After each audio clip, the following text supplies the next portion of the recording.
마지막 발표자이신 뉴스타파의 이제 시민보 기자님이 발표를 해주실 텐데요.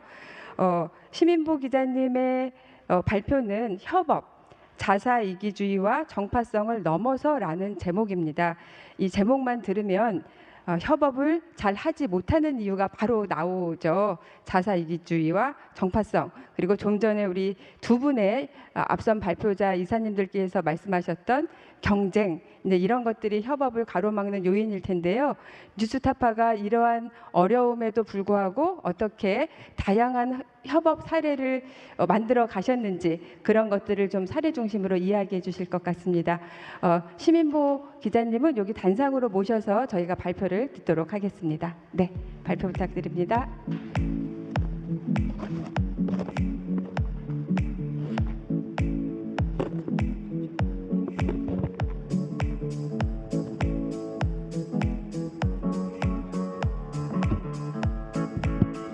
네, 안녕하세요.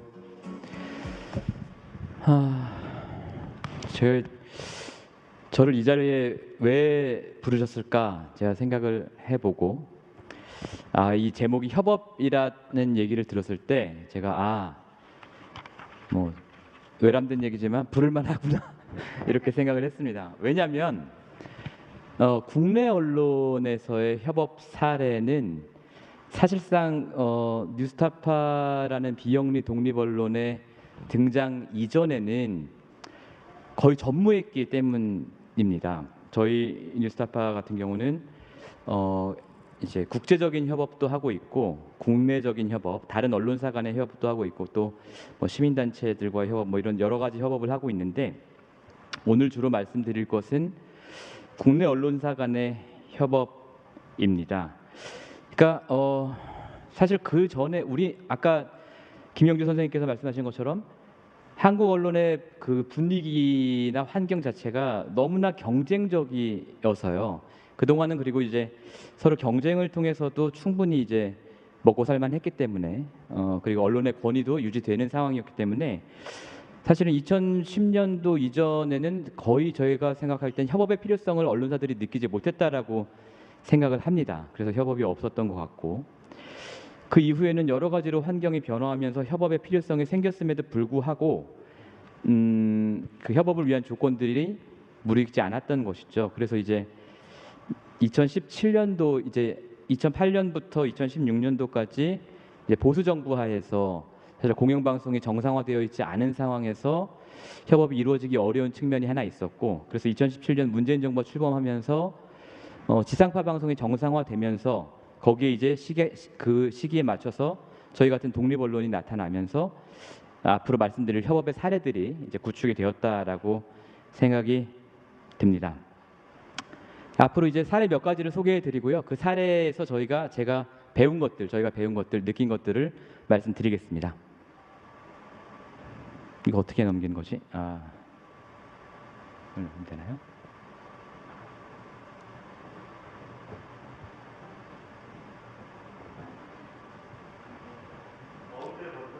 가운데 버튼이요?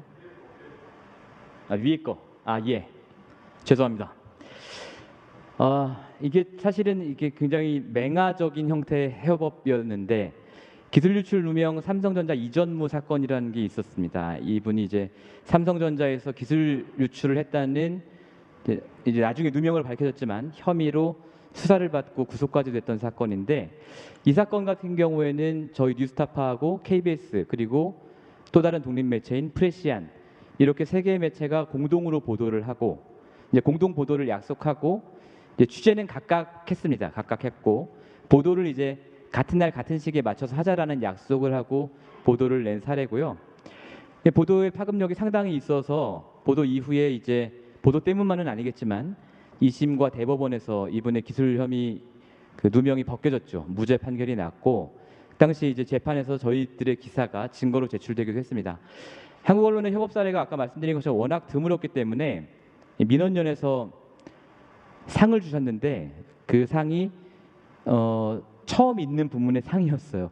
방송 온라인 부문을 원래 따로 상을 주는데 방송 온라인 부문을 묶어서 특별상을 주었습니다. 그래서 그때 했던 얘기가 이 주요 이슈를 공유하면서 매체의 특성에 맞게 협력하여 상생을 시도한 세계 언론사 협업은 매우 의미 있는 시도다.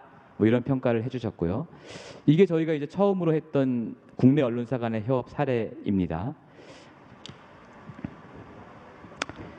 그다음에 이제 저희가 가짜 학문 제조 공장의 비밀이라고 해서 국내외 이제 여기 학자분들도 많이 계신데 국내에 이제 어떤 가짜 학회들을 고발한 적이 있었습니다. 이 보도는 사실은 처음에 시작부터 협업으로 시작된 취재였어요.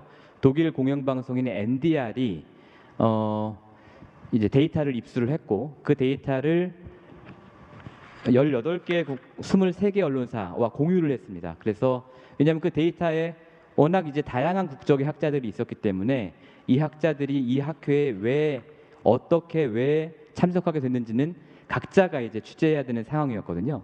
그렇게 해서 이제 독일 NDR과 저희와의 협업이 이루어졌고 그 다음에는 이제 국내 지상파 방송인 MBC와의 협업이 순차적으로 이루어졌습니다. 저희가 취재한 내용을 이제 MBC 뉴스데스크에서 MBC 메인 뉴스에서 방송을 했는데 MBC에서도 처음 있는 일이었죠. MBC 메인 뉴스에 제가 사진 띄워놓은 것처럼 뉴스타파 기자가 리포트도 하고 MBC 스튜디오에 출연을 해서 설명을 한 사례고요. 사실은 이 리포트에 비하인드 스토리가 있는데 저희가 처음에 이 협업 제안을 이제 KBS에다 했었어요. 근데 KBS에서는 그 전통을 자랑하는 9시 뉴스에 타사 기자가 리포트하는 전례를 남길 수가 없다. 이런 이유로 저희가 KBS와의 협업은 좌절이 됐고 무산이 됐고 그래서 이제 MBC와 협업을 하게 되는 사례고 역시 이제 저희가 이제 굉장히 긴 롱폼의 다큐멘터리를 제작을 하고 MBC 뉴스에서 짧게 이제 물론 짧지도 않았습니다. 한 리포트 자체만 한 5분 정도 되고 출연 5분 정도 돼서 메인 뉴스에서 10분 정도를 보도를 했었는데 그래서 이제 굉장히 파급력이 컸습니다. 보도 이후에 과기정통부가 전수조사를 해서 죄송하게도 많은 학자분들이 좀 곤욕을 치르신 걸로 저희가 들었습니다. 그다음 다른 사례인데요. 굉장히 저는 이건 저희 협업도 그렇고 취재에 있어서도 굉장히 기념비적인 사례다라고 생각하는데 한국의 국회의원들이 예산을 어떻게 오남용하고 있는지 그러니까 국회는 다른 정부기관의 예산 오남용을 감시하는 조직인데 그 국회의 예산은 지금까지 한 번도 감시받지 않았다는데 저희가 착안을 해서 이것도 역시 협업으로 시작된 보도예요. 뉴스타파와 시민단체들이 협업을 했습니다. 그 세금 도둑 잡아라, 정보공개센터 이런 정보공개에 일가견이 있는 시민단체들의 도움을 저희가 받아서 어떤 자료를 어떻게 요청할 것인지를 같이 상의를 해서 요청을 했는데 국회에서 정보공개를 거부를 했습니다. 거부를 해서 저희가 뉴스타파와 시민단체 공동 명의로 소송을 걸었어요. 그래서 국회의원들이 쓰는 돈의 사용 내역 영수증 같은 것들을 공개하라 이렇게 요구를 했고 그래서 이제 공개를 받아냈습니다. 그 받아낸 자료를 가지고 저희가 보도를 한 건데요. 그 한 번만 소송을 하면 되게 좋을 것 같은데 예산 항목마다 국회에서 계속 거부를 해서 저희가 여러 차례 소송을 했어요. 그래서 3년 동안 몇 차례 소송을 하면서 데이터를 저희가 얻을 때마다 이제 보도를 했는데요. 그래서 이거는 저희가 굉장히 긴 시간에서 2017년 10월부터 2020년 10월 만 3년 동안 보도를 했기 때문에 보도의 국면마다 다른 언론사들과 협업 보도를 했습니다. MBC랑 2차례 하고 YTN이랑 한 차례를 했는데요. 역시 보도 이후에 제도 개선으로 이루어지는 성과를 냈습니다. 이게 저희 타임라인인데 저희가 취재에 착수한 게 2017년 6월이고 저때 이제 공개되어 있는 자료나 이런 걸 가지고 국회의원들이 그 정책 개발비라는 예산을 남용했다. 이 정책 개발비로 용역을 맡긴 보고서들이 전부 표절이다. 이런 보도를 저희가 처음에 시작을 하면서 함께 소송을 걸었고요. 2017년 10월부터 이제 저희가 쭉 보도를 했습니다. 그러다가 다음 소송에서 자료를 취득했을 때 MBC와 1차 협업을 하게 됐죠.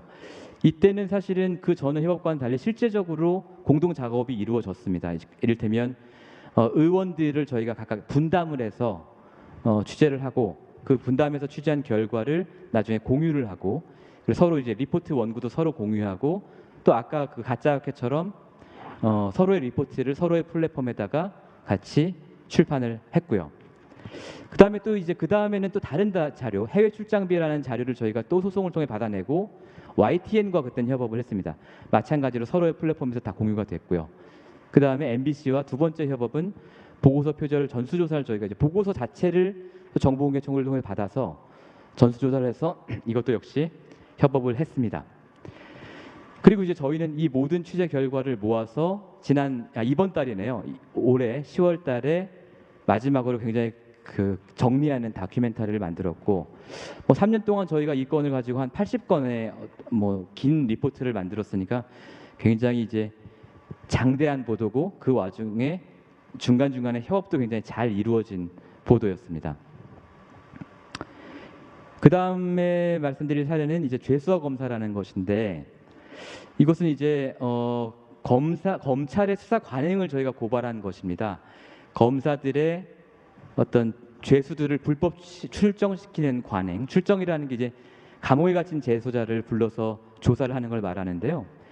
그런 관행, 그리고 전직 검사와 금융재벌의 비리, 현직 검사들과의 유착, 이런 것들을 저희가 보도를 했는데, 이 사례 같은 경우는 저희가 이제 미리 협업을 염두에 두지 않고 저희가 독자적으로 보도를 하던 중에 MBC에서 협업 제안이 들어온 사례입니다. 그래서 2018년도 12월에 취재 착수를 해서 저희가 2019년 8월에 보도를 시작해서 한 두어 달 정도, 한 7, 8차례의 시리즈 기사를 낸 뒤에 공영방송인 MBC가 이 내용을 가지고 우리도 같이 보도를 하고 싶다, 이렇게 얘기를 해서 저희가 제안을 수락을 하고, 저희가 이제 보도할 그 스케줄이 있었는데 스케줄을 잠시 늦춰서 MBC가 이제 공동 취재, 공동 보도를 할 수 있도록 들어오도록 시간을 갖고 기다려줬고, 그 다음에 이제 PD 수첩과 공동 보도를 하고, 또 PD 수첩에서 다루지 않은 다른 부분들을 저희가 후속 보도를 또 이어가서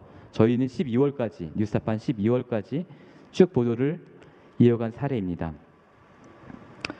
역시 이제 굉장한 이제 좋은 결과들이 있었고요. 뭐 저희가 이제 고발한 검찰 출신 전관 변호사와 금융그룹의 회장이 뭐 구속도 됐고, 또 제도적으로는 죄수들의 불법 출정이 금지되는 뭐 한 달 전쯤에 법무부에서 이제 개선안을 내놨는데 그런 성과를 냈습니다. 그다음에 이제 전두환 프로젝트라는 또 사례가 있습니다. 저희가 한국의 독재자였던 전두환 일가의 잔당들 어떻게 살고 있는지, 그리고 그들의 재산은 얼마나 되는지를 추적을 했고요. 작년 8월부터 이제 올해 12월까지 굉장히 장기간에 걸쳐서 보도했는데 15번 정도 시리즈 기사가 나갔는데요. 이 보도가 나간 이후에 역시 이번에는 한국의 다른 공영방송인 KBS에서 이 내용을 같이 보도하고 싶다라고 해서 시사 직격이라는 프로그램에서 보도가 됐습니다. 이 사례는 좀 특이한 사례인데, 이제 양진호 이 보도를 다 보셨을 거라고 생각합니다. 몰카 웹하드 업체를 운영하는 양진호 회장이라는 사람이 직원들을 폭행하고, 또 그가 어떻게 불법적인 동영상으로 불을 쌓았는가, 뭐 이런 것들을 저희가 보도를 한 건데, 이 보도는 사실은 크다 작다를 말하긴 뭐하지만 저희보다 더 작은 매체와의 협업이었어요. 그러니까 처음에 이 셜록이라는 다른 독립 언론에서 이 취재 소스를 저희한테 가지고 왔고, 저희가 프레시안에 제안을 하고 해서 뉴스타파와 셜록과 프레시안의 공동 취재와 보도가 이루어진 사례인데요. 실질적으로 굉장히 긴밀한 취재에 있어서도 긴밀한 협조를 하면서 그 취재가 이루어졌고요. 이 사례가 의미 있는 것은 독립 매체 간의 협업이다. 그러니까 앞에서 말씀드린 것은 주로 지상파 방송사들, 더 큰 매체와의 협업이었는데, 독립 매체 간의 협업만으로도 굉장히 큰 임팩트를 만들어냈습니다. 그래서 요게 이제 양진호 회장의 저 폭행 동영상이 보도될 당시에는 온 나라가 사실은 이 동영상을 떠들썩할 정도로 큰 임팩트를 만들어낸 사례입니다. 보도 이후에 저 양진호 회장은 징역 7년을 받았고요. 지금 감옥 안에 있습니다. 시간이 없어서 저희가 빨리 이제 사례들을 다 소개를 해드렸는데요. 아까 앞에서 발표하신 그 두 분도 왜 협업이 필요한가를 말씀해 주셨습니다. 근데 저희가 생각할 때는 가장 중요한 것은 언론의 신뢰도가 지금 바닥에 떨어졌기 때문인 것 같아요. 국내적으로 봤을 때는.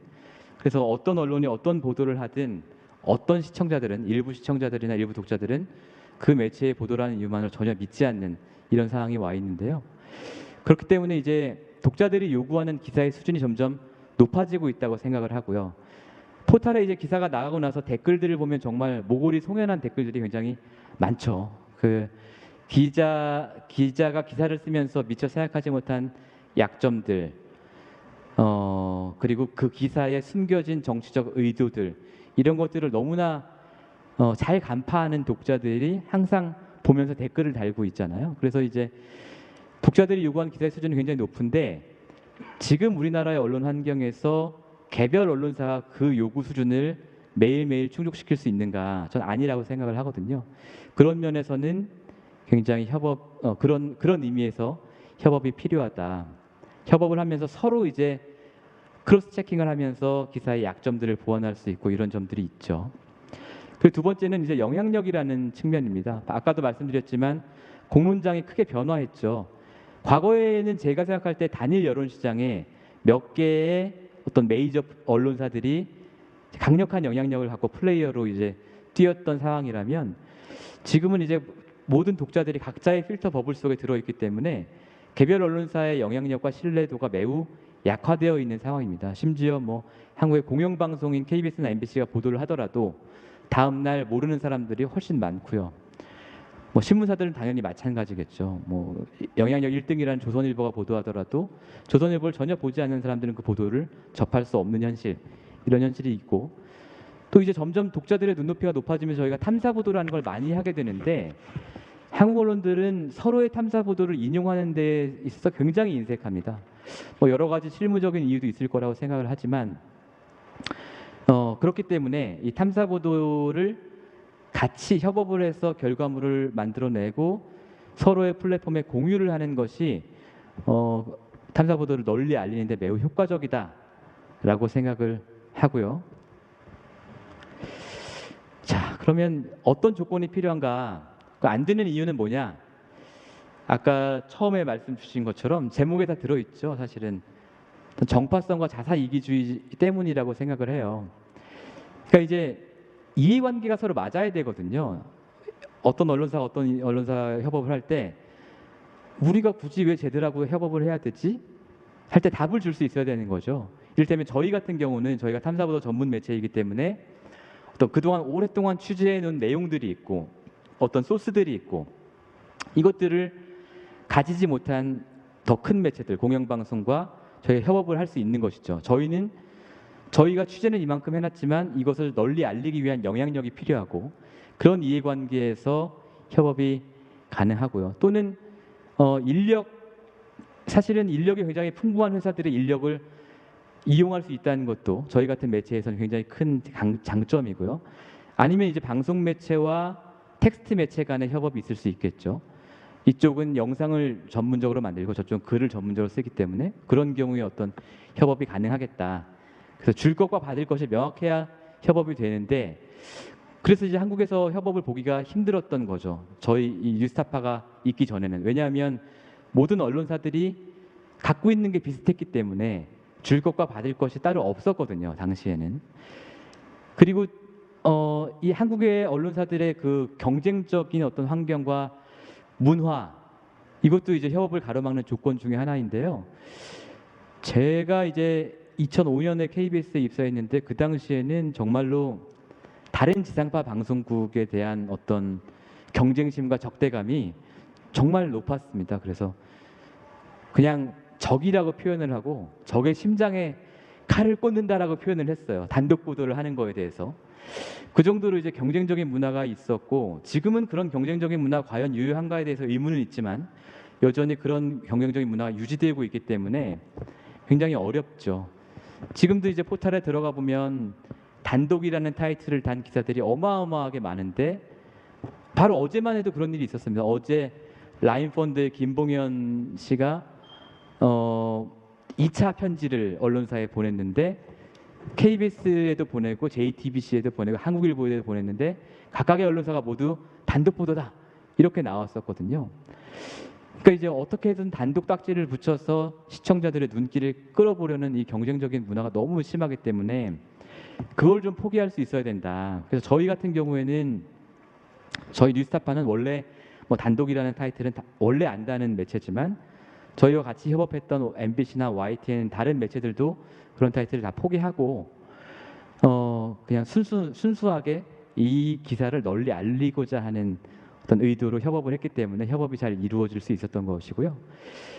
그리고 이제 맨 앞줄에 써놓은 게 사실에 대한 최소한의 합의라고 제가 써놨는데 사실 지금 한국 언론 환경에서는 그게 제일 어려울 것 같아요. 지금 동일한 사건을 두고 이른바 보수 언론들과 진보 언론들이 어떻게 이 사건을 해석하고 보도하는지를 보시면 과연 저 언론사 간에 이 사실에 대한 최소한의 합의가 가능한가, 그리고 그 사실 중에 어떤 것이 중요하고 어떤 것이 중요하지 않은가에 대한 합의가 가능한가, 이런 의구심이 되는 건 굉장히 사실입니다.